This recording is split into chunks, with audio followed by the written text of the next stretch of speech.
tried a new hairstyle today. It's like a sunburst thing, and it turned out okay. It's hard having short hair. Hello everyone and welcome back to my channel. My name is Alyssa and today I'm doing the spooky book tag. It's Halloween season, so it feels appropriate to do this tag. A couple of quick things though. One, I'm back from vacation, so yay! I had a great time. It was a little unexpected, but I had a really good time. Also, I'm trying out some new-ish lighting. So my ring light has two like plastic films that go over the light, and I'm trying the white one. Let me know what you think. I'm not entirely sure. I've been using the like orangish yellow one. I thought maybe this would make my videos look less orangish yellow. So I'm trying it. Let me know what you think. So let's get into today's video, shall we? Question number 1. Ooh. Corn Maze, a book that had you lost or confused from the very beginning. And my answer is A Wrinkle in Time by Madeline Le'Engel, however you pronounce her name. I read this one not too terribly long ago. I think it was like last year or something, and I did not like this book. Actually, I know it's a huge classic. I know a lot of people really like it, but I unfortunately did not. And I thought it was extremely confusing and the ending made no sense, and I felt like I was in a corn maze. Fun fact, corn mazes scare me, so I try to avoid them. Question number 2 is Haunted House, a book with a spooky setting. And I think that one definitely has to go to In the Shadow of Blackbirds by Kat Winters. This not only is just kind of a weird and creepy time of history, but it's also like the setting of it is just This follows our main character whose family has either been killed by the Spanish flu or are sick from it, and she needs to get away so she doesn't get sick. And so she goes and lives with a relative who happens to be a spiritualist photographer. So there's ghosts, there's World War I, there's flu. It's just a bad setting. It's a bad time. It's a little spooky. This book is absolutely amazing though, and it was really, really good, and I highly recommend it. Question number 3 is Ghost Boyfriend, who is your eternal book boyfriend? I am married, so that's kind of a weird question for me to answer. Yep. Question number 4 is Candy Apple Suckers, the best Halloween book ever. Now, if you've been watching my channel for a little bit, you will know that I am the biggest chicken I know, and I don't read a lot of scary books, but I do have one in particular that definitely comes to mind, and that is The Diviners by Libba Bray. This book is scary. It's spooky. It's got a great setting, a great cast of characters. It's nice and long, so you know, you got some time to read it. I believe the series is complete. I have not read the rest of them, but I want to.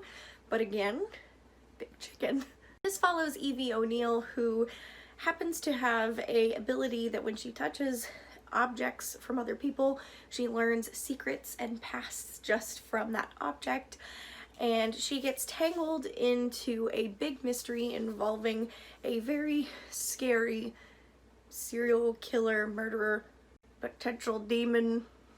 This book is it just gets under your skin, but it's really, really good, and it's so well written, and it's in the 1920s. The setting is very rich and colorful, and it's really cool. So, highly recommend this one. Question number 5. This is so dumb, and I'm still doing it, and I'm gonna keep doing it because we're here. And the question is, vampires are everything. Pick your least favorite Halloween trope. And to be completely honest, again, I don't read a lot of scary stories, don't watch a lot of spooky movies, but I think I have a couple. I really don't like werewolves or vampire books specifically. I just find them overdone and I just don't care. I think another one would be like the stupid group of kids who go into a haunted house willingly, and instead of doing the smart choice and leaving, they do stupid things. Does that make sense? I feel like I don't make sense when I talk about this kind of stuff because I don't watch this kind of stuff. But from the few things that I have seen, I'm just sitting here like, why are you not leaving?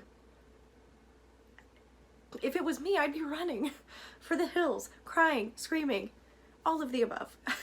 Question number 6. Pumpkin in everything. Your favorite Halloween trope. Despite the contrary thing I literally just said, I do love a good haunted house. Like, if it has ghosts involved, it's just perfection. I do love a good ghost story. I think when it comes to the cabin thing in the woods and they're making poor decisions, it's when it involves an actual person, like a murderer, like an axe murderer. This is me being an axe murderer. I'm so not intimidating. Oh no. But I love a good ghost story, so I kind of like the haunted houses, but at the same time it's like, just leave. So I don't know, I don't really, again, don't watch a whole lot of scary stuff. Question number 7. Evil incarnate, the best villain. And my answer for that goes to the Shrikes. Yes, there's a bookmark on here. This was a library book, so it's very sticky. I need to figure out a way to clean this off. And this protects my other books. Yep. The Shrikes are these evil bird creatures who just want the world to burn. They just murder people left and right. They are vicious. They don't care. And as a kid and an adult, apparently, these are still terrifying. Like, these are the worst things ever. And just from the images, they're not nice. And they wage war on the foundlings or the human-esque characters for literally no reason. So yeah, I hate these guys. Oh, the things I find in my bookshelves. Question number 8. Is Ouija board a book that messes with things that should not be messed with? I'm gonna go with Pet Semetary by Stephen King. This is the only Stephen King book I have ever read, and I didn't like it. It was really boring, and it messed with a cemetery that brought things back from the dead. That seems like a big no-no. Don't bring people back from the dead, kids. This book was interesting. It's about this guy who moves to this tiny town, and there's like this cemetery in the woods that the legends go that if you bury your pet there, it comes back to life. Well, when something really tragic in his family happens, he decides to take the extra step and do that with a person. The movie was slightly better, but all in all, it was just weird and kind of vague. And I feel like a book like that doesn't need to be vague.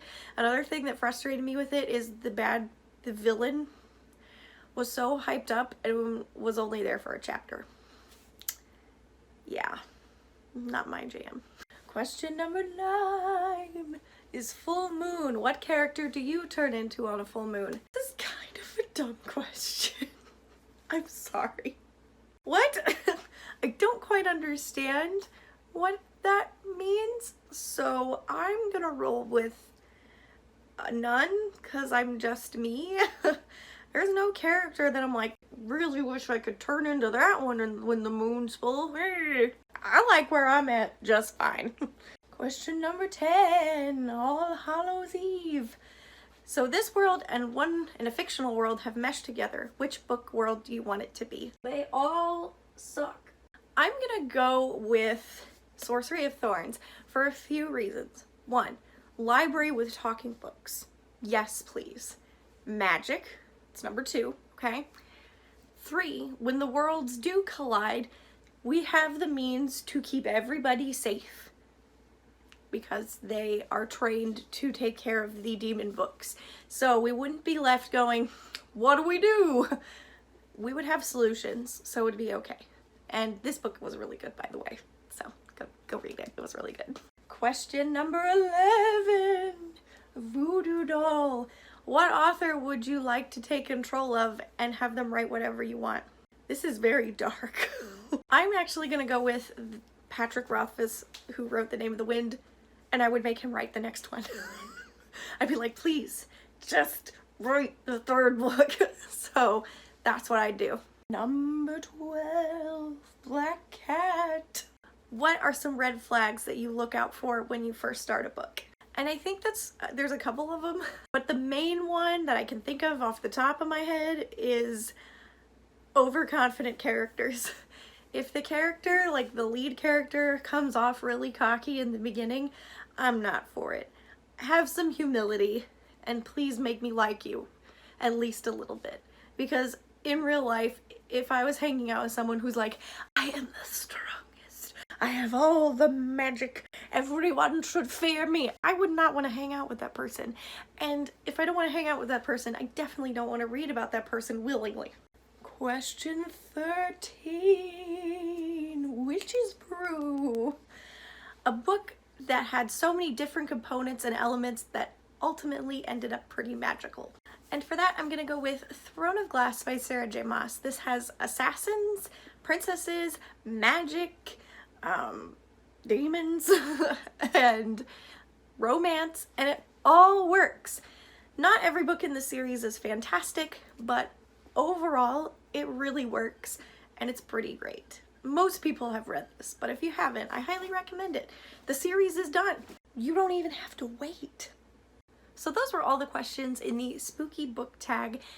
Let me know what your favorite spooky book is down in the comments, because why not? And thank you all so very much for watching, and I will see you very, very soon in the next video. Bye-bye!